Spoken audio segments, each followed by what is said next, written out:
కాంగ్రెస్ అధికారంలోకి వచ్చి ఏడాది దాటిపోయింది. ఏడాదికి 2 లక్షల ఉద్యోగాలు ఇస్తామని ఎన్నికలకు ముందు బీరాలు పలికిన కాంగ్రెస్ ప్రభుత్వం ఇప్పుడు విద్యార్థులకు వైకుంఠం చూపించింది.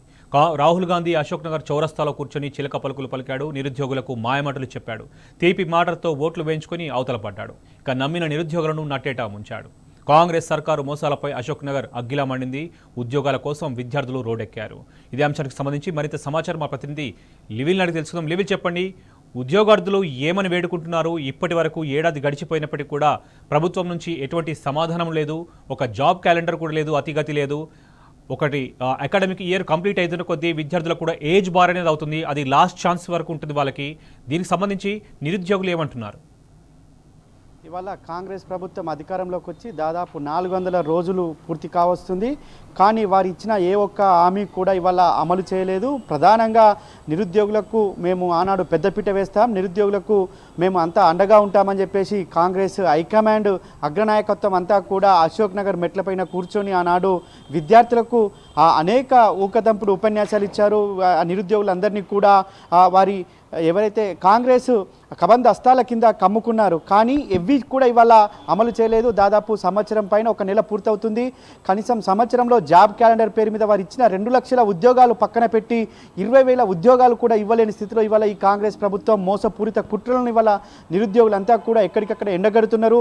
కేవలం 12,700 ఉద్యోగాలు ఇచ్చి వాళ్ళ చేతులు దులుపుకున్న ప్రభుత్వంగా ఇవాళ ఈ కాంగ్రెస్ ప్రభుత్వం ముద్ర వేసుకుంది. అంటే ఆనాడు బీఆర్ఎస్ ప్రభుత్వం ఇచ్చిన ఉద్యోగాలను కూడా వాళ్ళే ఇవాళ మందికి పుట్టిన బిడ్డ మా బిడ్డ అని ముద్దాడుతున్నారు ఈ కాంగ్రెస్ ప్రభుత్వం లీడర్లు అని చెప్పేసి కూడా, మంత్రులు అని చెప్పేసి కూడా ఇవాళ బీఆర్ఎస్ ఇటు ఏదైతే బీఆర్ఎస్ వర్క్ కేటీఆర్తో పాటు పలువురు ఎమ్మెల్యేలు అనేక సందర్భాల్లో కూడా చెప్పారు. అంతేకాకుండా నియామక పత్రాలు ఇచ్చి వాళ్ళ చేతులు దులుపుకున్న పరిస్థితి వల్ల ఈ కాంగ్రెస్ ప్రభుత్వంలో దాపురించిందని చెప్పేసి కూడా ఇవాళ నిరుద్యోగుల యువత అంతా కూడా చెప్తున్న పరిస్థితి కనిపిస్తుంది. అంతేకాకుండా ఇవాళ ఆనాడు మెట్లపైన కూర్చొని మీకు హామీ ఇస్తున్న 2 లక్షల ఉద్యోగాలు ఇచ్చే హక్కు నాది, ఇస్తా భద్రత మీకు కల్పిస్తున్న 2 లక్షల ఉద్యోగాలతో పాటు మీకు నిరుద్యోగ భృతిగా 4,000 రూపాయలు ఇస్తానని చెప్పేసి మాట తప్పిన రాహుల్ గాంధీ ఎక్కడా అని చెప్పేసి వల్ల అశోక్ నగర్లోని నిరుద్యోగులంతా కూడా ఎదురు చూస్తున్నారు. ఆ రాహుల్ గాంధీ ఎక్కడున్నారో మీరు రండి అని చెప్పేసి కూడా ఏదైతే మొన్న ఇటీవల హైదరాబాద్కు వచ్చిన సందర్భంలో కూడా పోస్టర్లు వేసిన చరిత్ర కూడా మనం చూడాల్సిన అవసరం ఉంది. ఇవాళ నిరుద్యోగులకే కాదు, ఏ వర్గానికి కూడా మేలు చేయలేదు, ఏ వర్గానికి కూడా ఇవాళ ఇచ్చిన హామీలు నిలబెట్టుకోలేని పరిస్థితిలో ఈ కాంగ్రెస్ మోసపూరిత కుట్రలు ఇవాళ ఒక్కొక్కటిగా బయటపడుతున్నాయి. సంవత్సర కాలం పూర్తయింది, ఇప్పటి వరకు అతిగతి లేదు. ఎందుకంటే 2 లక్షల ఉద్యోగాలు ఇస్తామని చెప్పి ఎవరైతే నిరుద్యోగులు యువత ఉందో వారంతా కూడా మోసం చేసి వారికి ఒక దగా చేసి వారంతా కూడా తీవ్ర నిరాశకు నిస్పృహలకు కల్పించే విధంగా ఈ కాంగ్రెస్ మోసపూరిత కుట్రలు మరొకసారి బట్టబయలయ్యాయి. అందులో భాగంగానే సంవత్సరం పూర్తయింది.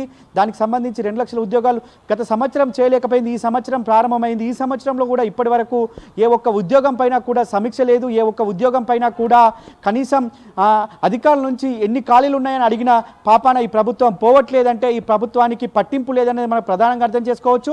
ముఖ్య నాయకులు వచ్చి ఇక్కడ ఊకదంపుడు ఉపన్యాసాలే ఇస్తారు తప్ప ఉద్యోగాలు ఇవ్వరనేది వల్ల నిరుద్యోగ యువతంతా కూడా తేల్చి చెప్తుంది. అందులో భాగంగానే ఉద్యోగాలు రావు, ఇక ఈ కాంగ్రెస్ ప్రభుత్వం కుట్రలు చేస్తుంది, కుతంత్రాలు చేస్తుంది తప్ప ఉద్యోగాలు ఇవ్వదు అని చెప్పేసి వారంతా కూడా డిసైడ్ అయిన పరిస్థితి నేపథ్యంలోనే చాలా సందర్భాల్లో అశోక్ నగర్ అంతా కూడా ఒక ఉద్రిక్తత వాతావరణానికి నెలకొల్పే విధంగా నిరసనలు చేపట్టారు. వారంతా కూడా వారిపైన పోలీసులు లాఠీ చార్జ్ చేసి హింసించారు. గత తెలంగాణ ఉద్యమంలో ఏ విధంగా అయితే ఆనాడు పోరాటం చేశారో అలాంటి ఉద్యమ జ్ఞాపకాలను మరొకసారి గుర్తు చేసుకునే విధంగా ఈ కాంగ్రెస్ పార్టీ మోసపూరిత కుట్రలన్నీ కూడా పటాపంచలు చేస్తూ నిరుద్యోగ యువతంతా రోడ్లపైకి వచ్చిన చరిత్రను కూడా మనం ఇవాళ చూడాల్సిన అవసరం ఉంది. సంవత్సర కాలంలో కనీసం 10,000 ఉద్యోగాలు పట్టుమని ఇవ్వని ఈ ప్రభుత్వం 2 లక్షల ఉద్యోగాలు ఏ విధంగా ఇస్తుందని చెప్పేసి కూడా ఇవాళ నిరుద్యోగులంతా కూడా ఎదురు చూపులు చూస్తున్నారే తప్ప నిరుద్యోగులకు ఉద్యోగాలు వస్తాయని మాత్రం ఇవాళ వాళ్ళు ఆశించడం లేదనేది మనకు స్పష్టంగా తెలుస్తుంది. అంతేకాకుండా మంత్లీ వైజ్ కావచ్చు, ఇటు క్వార్టర్లీ వైజ్ 6 మంత్స్కి ఒకసారి ఇట్లా ఆ విధంగా లెక్కలేసి మరి ఈ పలానా డేట్ రోజు పలానా నోటిఫికేషన్ ఇస్తాం, పలానా డేట్ రోజు పలానా ఎగ్జామ్ నిర్వహిస్తాం, పలానా డేట్ రోజు పలానా నియామక పత్రాలు ఇస్తామని చెప్పారే తప్ప అవన్నీ కూడా పేపర్లకే తప్ప పనితనం లేదనేది వల్ల మనకు ప్రధానంగా అర్థమవుతుంది. ఏదైతే ఎన్నికల మేనిఫెస్టోలో పెట్టడంకే తప్ప దానికి ఏది కూడా ఇవాళ అమలు చేయలేదు. దీనికి వస్తే ఇవాళ ఏదైతే 6 గ్యారంటీలు 13 అంశాలు 420 హామీలతో ఇవాళ మేనిఫెస్టో తయారు చేశారో అది ఒక భగవద్గీతగా పాటించాల్సి వస్తుంది. రాజకీయ పార్టీలు కానీ వాళ్ళ దాన్ని తుంగలో తొక్కే విధంగా ఈ కాంగ్రెస్ పార్టీ మోసం చేస్తుంది అనేది వాళ్ళ మరొకసారి నిరూపితమైంది. అందులో భాగంగానే రైతు సంక్షేమానికి సంబంధించి ఏ విధంగా అయితే ఇవాళ ఆర్థిక పరిస్థితులు బాగా లేవని చెప్పిందో నిరుద్యోగుల విషయంలో కూడా అదే జరుగుతుందని చెప్పేసి కూడా ఇవాళ రాజకీయ వర్గాల్లో చర్చ జరుగుతుంది. అది ఖచ్చితంగా ఉద్యోగులకు నియామకాలు చేపట్టలేని స్థితిలో ఉన్న ఈ కాంగ్రెస్ ప్రభుత్వం ఖచ్చితంగా మోసం చేస్తుంది, కుట్రలు చేస్తుంది, ఖచ్చితంగా నిరుద్యోగులకు డోకా చేస్తుంది ఖచ్చితంగా ఈ కాంగ్రెస్ ప్రభుత్వం అని చెప్పేసి కూడా ఇవాళ నిరుద్యోగులు ఒక నిస్పృహ కొనసాగుతుంది, నిరాశ కనిపిస్తుంది. ఖచ్చితంగా 2 లక్షల ఉద్యోగాలు ఇచ్చే వరకు కూడా బీఆర్ఎస్ పార్టీ పోరాటం చేస్తుందని చెప్పేసి ఇటీవలే బీఆర్ఎస్ వర్కింగ్ కేటీఆర్ సైతం మీడియా సమావేశంలో చెప్పారు. అంతేకాకుండా పలు సందర్భాల్లో కాంగ్రెస్ హైకమాండ్ రాహుల్ గాంధీని సైతం ఎద్దేవా చేశారు. ఎక్కడ పోయినాయి 2 లక్షల ఉద్యోగాలు, ఎక్కడ పోయినాయి 5 లక్షల ఏదైతే స్కాలర్షిప్ కావచ్చు, అంతేకాకుండా ఎక్కడ పోయినది మీ నిరుద్యోగ భృతి అని చెప్పేసి కూడా సెటరికల్ కామెంట్స్ చేశారు కాంగ్రెస్ హైకమాండ్ అగ్రనేత రాహుల్ గాంధీని. కానీ కాంగ్రెస్ ప్రభుత్వం వాళ్ళ మరొకసారి కూడా ఆర్థిక స్థితిగతులు బాగా లేవని నిరుద్యోగులకు మోసం చేసే విధంగా మరొకసారి కుట్రలు చేసేదైతే స్పష్టంగా కనిపిస్తుంది. ఇవాళ నిరుద్యోగులకు ఏదైతే ఇచ్చిన హామీను నెరవేర్చలేదు, ఇటు ఏదైతే విద్యార్థులకు సైకిల్ కొనిస్తామని అనేక సందర్భాల్లో అనేక విషయాలు చెప్పారు, కానీ ఏ ఒక్క హామీని కూడా అమలు చేయలేదనేది మనకు స్పష్టంగా అర్థమైంది. నిరుద్యోగుల విషయంలో కూడా మరొకసారి మోసం చేసే దిశగా ఈ కాంగ్రెస్ ప్రభుత్వం ఆలోచన చేస్తుంది అనేది మనకు ప్రధానంగా అర్థమవుతుంది. శోభన్.